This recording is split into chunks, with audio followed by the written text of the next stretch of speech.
Y اور Peoples party کی سیاست کا آغاز نئے قائدین کے ساتھ، جیسے پیپلز پارٹی کے قائد بے نظیر بھٹو اور جے یو آئی کے قائد مولانا فضل الرحمان ایک مشترکہ platform M R D کے پلیٹ فارم سے ضیاء الحق کے مارشل لا کے خلاف دونوں کا آغاز ہوتا ہے۔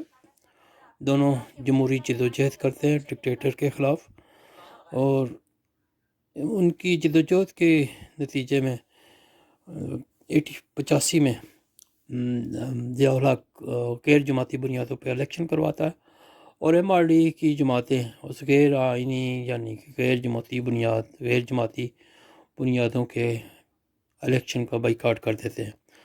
وہ بعد میں بہت جلد ان کو اس میں کیا ہوتا ہے کہ یہ بلدیاتی لوگ جتنے بھی تھے، ایسے غیر سیاسی لوگ، غیر نظریاتی لوگ سیاست میں آ جاتے ہیں۔ پھر سیاست میں مفادات اور یعنی کہ چنگا منگا سیاست کا آغاز ہوتا ہے، ہارس ٹریڈنگ کا آغاز ہوتا ہے، ایسی غلط چیزیں سیاست میں آتی ہیں۔ تو سیاسی جو پنڈت ہیں جے یو آئی یا پیپلز، ان کو اس اپنی غلطی کا شدت سے احساس ہوتا ہے کہ ہم نے الیکشن کا بائیکاٹ کر کے بہت غلطی کی ہے۔ اگر ہم ایسی غلطی نہ کرتے تو آج یہ چنگا منگا سیاست یا ہارس ٹریڈنگ کی سیاست کرنے والے سیاست میں نہ آتے۔ تو بار دونوں جمہوری جدوجہد جاری رکھتے ہیں دونوں پارٹیاں۔ پھر 88 کے الیکشن آ جاتے ہیں، رائیں جدا ہو جاتی ہیں۔ پیپلز پارٹی ایک نئے الائنس میں جاتی ہے، اور اس وقت مجھے یاد ہے جہاں تک وہ ایک الائنس بناتے ہیں، نام تو یاد نہیں، بار اس الائنس میں اسر خان ہوتا ہے، طاہر القادری صاحب ہوتے ہیں، اور ساتھ تحریک فقہ جعفری ہوتی ہے۔ اور جے یو آئی بار اپنے الگ پلیٹ فارم سے اور مسلم لیگ ساتھ یعنی کہ مذہبی پارٹیوں کے آئی جی آئی کے پلیٹ فارم سے سیاست میں حصہ لیتے ہیں۔ بار سیاست دونوں کی آگے بڑھتی ہے، اتار چڑھاو آتے رہتے ہیں۔ 88 میں جب سلیمان رشدی کے خلاف نادر نصر اللہ خان وغیرہ قائد جمعیت، یہ لوگ یعنی کہ جلسے کی احتجاجی جلسے کی قیادت کر رہے ہوتے ہیں، اور اس کے اوپر مرکزی گورنمنٹ اعتزاز حسن میں حال میں اس وقت یہ وزیر داخلہ ہوتے ہیں، اور اس کے اوپر گولی چلتی ہے، تو 16 بندے شہید ہو جاتے ہیں۔ اور کئی لوگ یہ بھی کہتے ہیں کہ اس کا ٹارگٹ تو نوزادہ نصر اللہ خان اور مولانا فضل الرحمان ہوتے ہیں، بار ان کے کارکن ان کے اوپر لیٹ کے جانے بچا لیتے ہیں ان کی، اور وہ شہید ہو جاتے ہیں۔ بار تلخی آتی ہے پیپلز پارٹی اور جے یو آئی کی سیاست میں۔ بہرحال بہت جلد یہ تلخی، نئے الیکشن ہو جاتے ہیں آج، یعنی کہ پھر نون لیگ آ جاتی ہے۔ نون لیگ کے ساتھ یعنی کہ اس کی آئی جی آئی کی حکومت آ جاتی ہے۔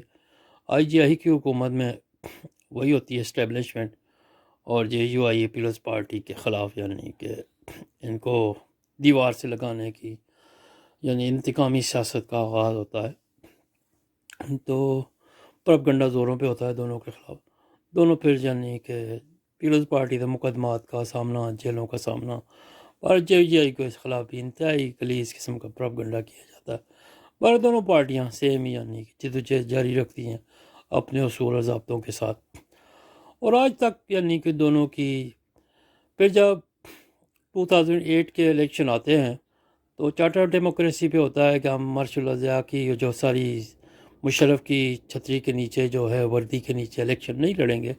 بار کہہ کے ان دونوں پارٹیوں کو پھر وہ اپنی پرانی غلطی یاد آتی ہے کہ جو 85 میں ہم نے کیا تھا، تو قائد جمعیت بے نظیر سے اس معاملے رابطہ کر کے اصلاح مشورے کرتے ہیں، اس کو قائل کرتے ہیں کہ ہم دوبارہ وہ غلطی کرنے جا رہے ہیں، بہتر ہے کہ الیکشن کا بائیکاٹ نہ کریں اور الیکشن لڑیں۔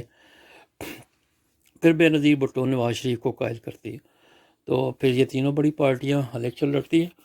اس وقت چونکہ تیاری بھی نہیں ہوتی، اور جماعت اسلامی کو کوئی اطاعت بھی میسر نہیں ہوتا ہے، وہ مجلس عمل سے باہر نکل آتی ہے، تو پی ٹی آئی، یہ دونوں پارٹیاں الیکشن کا بائیکاٹ کر دیتی ہیں۔ اور اس وقت یعنی کہ عمران خان پہلی دفعہ مولانا فضل الرحمان کے خلاف میدان میں آتے ہیں، اور وہ سمجھتے ہیں کہ یہ جو الیکشن ہے اس کا سہرا یعنی جن تین پارٹیوں میں لیا مولانا فضل الرحمان کے سارے، اور مولانا فضل الرحمان ان کو قائل کیا بے نظیر بھٹو کو اور نواز شریف کو کہ الیکشن میں حصہ لیں۔ تو یہ الیکشن میں حصہ لینے کے لیے تیار ہوئے، اور ہمارے ساتھ ہاتھ ہو گیا وہ یعنی کس طرح کا وہ عمران خان یعنی کہ بناتا ہے ماس، اور اس میں مولانا فضل الرحمان کو ٹاپ پہ رکھتا ہے اور اسی بنیاد پہ رکھتا ہے کہ یہ سرا ان کے سارے. اور بے نظیر بھٹو شہید ہو جاتی ہے سیاست کا، پیپلز پارٹی کی سیاست زرداری صاحب کے ہاتھ میں ڈائریکٹ آ جاتی ہے. گو کہ پہلے بھی جب بے نظیر بھٹو کا دوسرا دور ہوتا ہے اس کا کلی سیاست جو ہوتی ہے زرداری صاحب کے ہاتھ میں ہوتی ہے.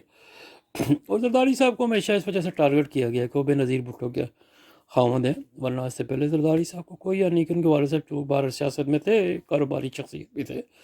زرداری صاحب کو اس طرح کوئی یعنی کہ نہیں تھا سیاسی ان کی مقام. شادی کے بعد ہی ظاہر ان کو مقام ملا، پیپلز پارٹی کے طفیل ملا، بے نظیر کے طفیل ملا، ان کو شہرت ملی. تو یہی وجہ تھی کہ ان کو ٹارگٹ بھی کیا گیا. ان کو ٹارگٹ کرنے کا مقصد، اور کئی لوگ یہ بھی پروپیگنڈا کرتے ہیں جی بے نظیر دو الگ ہو گئے، یہ ہو گیا. حالانکہ ایسی کوئی بات نہیں کسی طرح. لاسٹ ہے بھی جس طرح بے نظیر نے مشرف دور میں زرداری صاحب کو جیل سے نکالا، پاپڑ بیلے یعنی واقفان حال بڑی اچھی طرح جانتے ہیں کہ کیا بے نظیر بھٹو نے پاپڑ بیلے تھے. بہر سیاست آگے چلتی ہے جی، سیاست آگے چلتی ہے. تو یعنی کہ دونوں کی جمہوری سیاست سے پھر اتحاد ہو جاتا ہے. پھر یعنی کہ ایک میں سمجھتا ہوں کہ تاریخ جو ہوتا ہے نا جی، یہ ایک کسوٹی ہوتی ہے ماضی کی یعنی کہ حال پہ پرکھنے کی کسوٹی ہوتی ہے کہ ہم ماضی سے اگر ہم سبق لیں، جو کہ اکثر لیتے نہیں ہیں مگر لینا چاہیے. ماضی ایک کسوٹی ہے حال کو پرکھنے کے لیے. تو بار کیف کے یعنی عرض کا یہی مقصد تھا کہ ڈیموکریٹ سوچ دونوں پارٹیوں کی ہوتی ہے. پھر یعنی کہ جے یو آئی بھی حکومت میں شامل ہوتی ہے، نون لیگ بھی ہوتی ہے.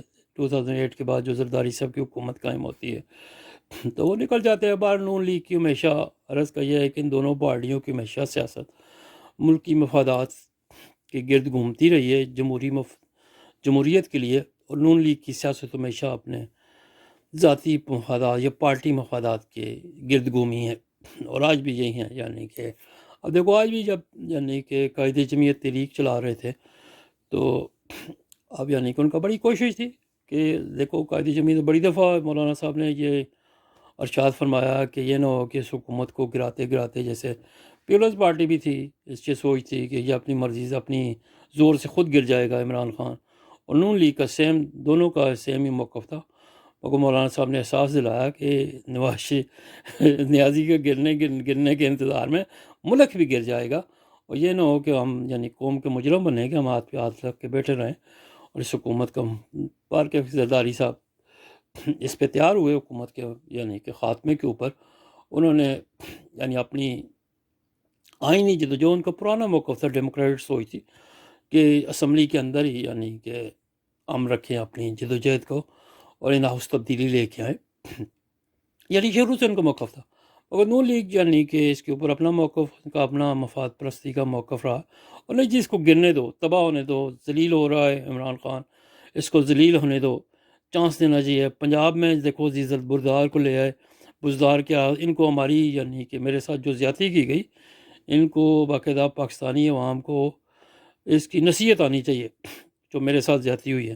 یعنی کہ نواز شریف اپنے ایک انتقامی سیاست پہ آئے اور انہوں نے اسی چیز کو ہر جگہ یعنی کہ میرے ساتھ جو زیادتی ہوئی ہے، تب پاکستانی عوام کے ساتھ بھی اگر زیادتی ہو تو کوئی اس سے انہیں دکھ افسوس نہیں ہے. اور یہی ان کا یہ ایجنڈا سمجھ میں آیا ہمیں نواز شریف صاحب کا. بار کے اس کے باوجود یعنی کہ نون لیگ اور پیپلز پارٹی کی ساری جے یو آئی اور پیپلز پارٹی کی سیاست رہی ہے ملکی مفادات کے اوپر. مگر اس کے بڑے ثبوت پہلے بھی میں نے ویڈیو میں دیے ہیں کہ نون لیگ نے کیا کیا کیا. جیسے دیکھو اپنے مفادات کے لیے ایکسٹینشن کے لیے جو کیا نون لیگ کا کردار، ظاہر ہے کہ ساکھ پوری طرح متاثر ہوئی، اور اس ساکھ کو پھر بچانے کے لیے اس کو شہباز شریف کو بیک پہ لے گئے، مریم کو فرنٹ پہ لے آئے. آج پھر دیکھو جب کچھ ساکھ بحال ہو گئی مریم کی یعنی کہ اینٹی اسٹیبلشمنٹ یعنی کہ تقاریر سے، تو پھر سنا ہے کہ شہباز شریف پھر یعنی کہ مراد لینے کے لیے، مفادات کے لیے، پھر یعنی کہ سلیکٹڈ کا کردار ادا کرنے کے لیے منظر عام پہ آ رہے ہیں، اور مریم نواز جو ہے وہ بیک پہ جا رہی ہے. تو وہ بات سے صحیح دیکھیں جی، پارا بندہ یعنی کہ اس وقت مولانا صاحب خاموش ہے. مولانا صاحب کو اپنی اس چیز کا غلطی کا احساس ہو رہا ہے، لگتا ہے صحیح ہے کہ جو بار کے ادری صاحب اپنی سیاست کے چمکانے کی کوشش میں ہیں. جے یو آئی بار دیکھ کے اللہ تعالیٰ قائد جمعیت کو صحت دے، صحت زندگی دے. اور مشترکہ ہونی چاہیے جی ووٹ کے خلاف، جو نہیں کہ خاکسار کا یہی موقف ہے، جد و جہد ہونی چاہیے، بارہ نون لیگ سے ہوشیار ہونا چاہیے۔ نون لیگ نے کبھی ملکی قومی مفاد میں سیاست نہیں کی ہے۔ اب کئی لوگ تو اس کے جو یوٹیوبر یا ویلاگر ہیں وہ بڑا بڑھ چڑھ کے نواز شریف کی ڈیموکریٹ ہونے کے نعرے لگاتے ہیں۔ نواز شریف نے نام لے لیے جی، یہ کیا وہ کیا، اور نواز شریف کا بھی یہی بات رہی ہے کہ نواز شریف نے ملک سے باہر جا کے نام لیا، ملک میں بیٹھ کے کبھی نام نہیں لیے۔ اگر پاکستان کے اندر کسی نے نام لیے تو مولانا فضل الرحمان صاحب ہے۔ انہوں نے ڈنکے کی چوٹ پہ الیکشن کے بعد باجوہ کو مخاطب کر کے کہا تھا کہ تم نے الیکشن پہ ڈاکہ مارا ہے، اور سب سے زیادہ اگر کسی کا قد کاٹ ہے پاکستان میں فوج کے خلاف، یعنی اسٹیبلشمنٹ کی بےایمانی کے خلاف، 2008 کے الیکشن کے ڈاکے کے اوپر، وہ مولانا فضل الرحمان صاحب کا کردار ہے۔ اور نون لیگ کو اس چیز کا احساس ہونا چاہیے اور اپنے پروپیگنڈے سے، یعنی کہ ایسا میدان نہ سمجھے کہ میدان صاف ہے اور ہم دوسروں کو کارنر کر کے خود آ جائیں گے، اور یعنی کہ کسی کے گھوڑے پہ بیٹھ جائیں گے۔ لوگ سوئے ہوئے ہیں، نہ زرداری صاحب سوئے ہیں، نہ مولانا صاحب سوئے ہوئے ہیں، تو سب گیمیں سمجھتے ہیں جی۔